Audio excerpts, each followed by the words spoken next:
Friends ఇందులో కనపడుతున్నాయి కదా ఆలిపళ్ళు, లవంగాలు, జీలకర్ర, గసగసాలు ఈ 4 కలిపి అయితే మనం తీసుకున్నాం. వెల్లుల్లి రెమ్మలు కూడా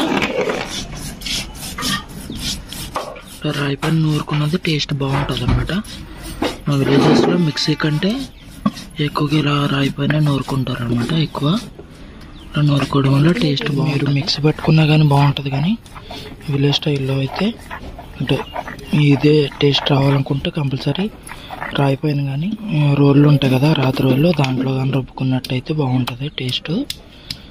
కాస్త పేస్ట్ లాగా అయినాక ఆ విధంగా కాస్త వెల్లుల్లి రెమ్మలు కూడా రాయితోటి చెదగొడేసుకొని అందులో కలిపి నూరేసుకోవాలి.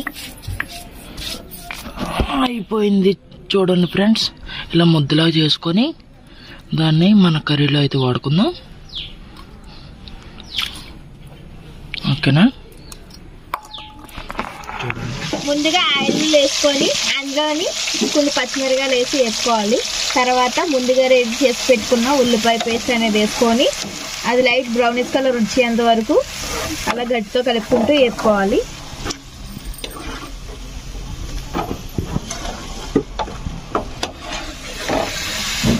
వన్ టీ స్పూన్ అల్లం పేస్ట్ అనేది వేసుకొని ఇప్పుడు అందులో బాగా మిక్స్ చేసుకోవాలి.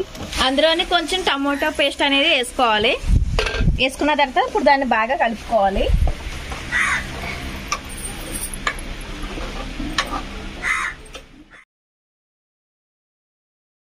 ఇప్పుడు అందులో ముందుగా ఫ్రై అయింది కదా, ఇప్పుడు చూడండి అందులోని కారం అనేది వేసుకోవాలి. 3.5 వేసాము.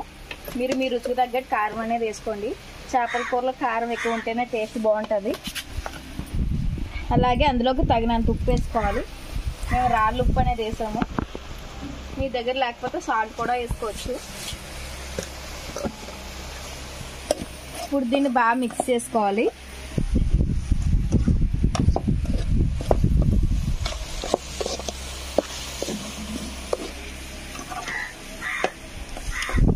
చూసారు కదా, అలా బాగా కలుపుకోవాలి. ఇప్పుడు ఇందులో ముందుగా రెడీ చేసి పెట్టుకున్న గసగసాలు, వెల్లుల్లి, జీలకర్ర పేస్ట్ అనేది వేసుకోవాలి. ఇప్పుడు దీన్ని కూడా అందులో బాగా కలుపుకోవాలి.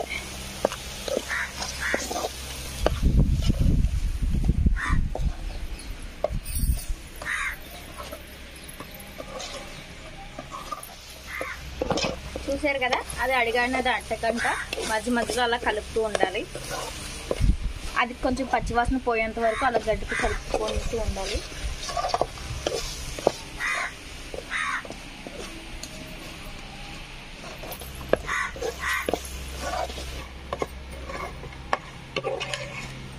ఇప్పుడు ఇందులోకి మనం తగినన్ని కొంచెం వాటర్ అనేది వేసుకోవాలి. వాటర్ వేసుకున్న తర్వాత ఒకసారి బాగా మిక్స్ చేసుకోవాలి.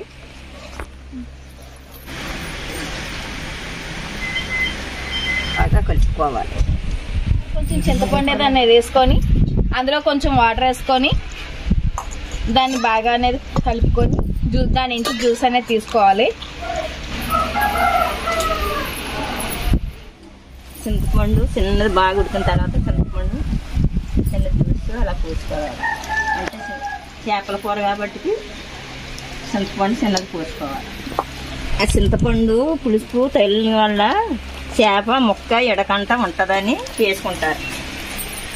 ఇప్పుడు అందులో ఉప్పు కారం అనేది సరిపోయలేదో ఒకసారి టేస్ట్ చేసుకొని అన్ని కట్టుకున్నా లేదో చెక్ చేసుకోవాలి. తర్వాత అలా మాకు కొంచెం ఉప్పు అనేది తక్కువ అయింది, సో మేము అడ్జస్ట్ చేస్తున్నాం.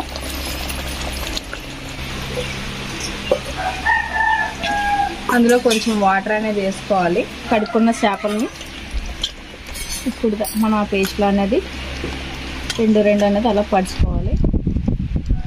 దాంట్లో వాటర్ అనేది సెపరేట్ చేసుకుంటూ ముక్కలు వేసుకోవాలి. ఇప్పుడు ఆ ముక్కలు అనేది అందులో బాగా కలుపుకోవాలి. గడ్డితో మెదిపినట్టు కాకుండా కొంచెం అలా లైట్గా అలా కలుపుతూ ఉండాలి. అలా కలుపుకోవడం వల్ల ముక్కలు అనేవి విడిపోకుండా ఉంటాయి.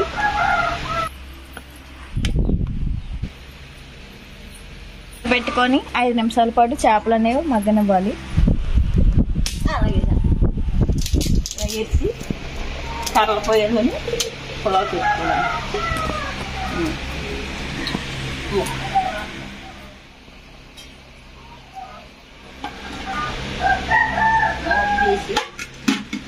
ఉడికిందో లేదా అని మళ్ళీ కలుపుకుంటూ చూసుకోవాలి.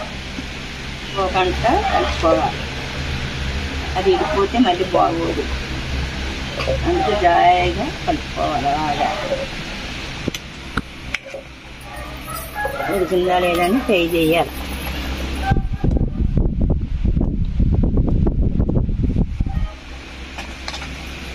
ఉప్పు కారం సరిగా ఉందో లేదో ఒకసారి చూడాలి.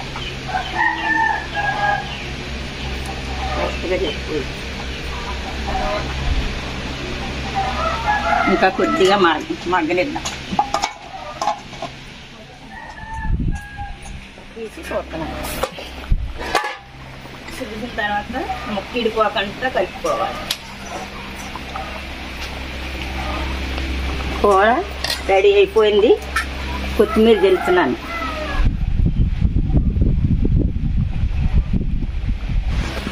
అన్నీ కరెక్ట్గా టేస్ట్ చూస్తున్నాను. ఈసారి కూర రెడీ. కూర రెడీ అయిపోయింది. ఇప్పుడు దించేస్తున్నాను. రెడీగా అయిపోయింది. దించేస్తున్నాను. తినడం తినేరే.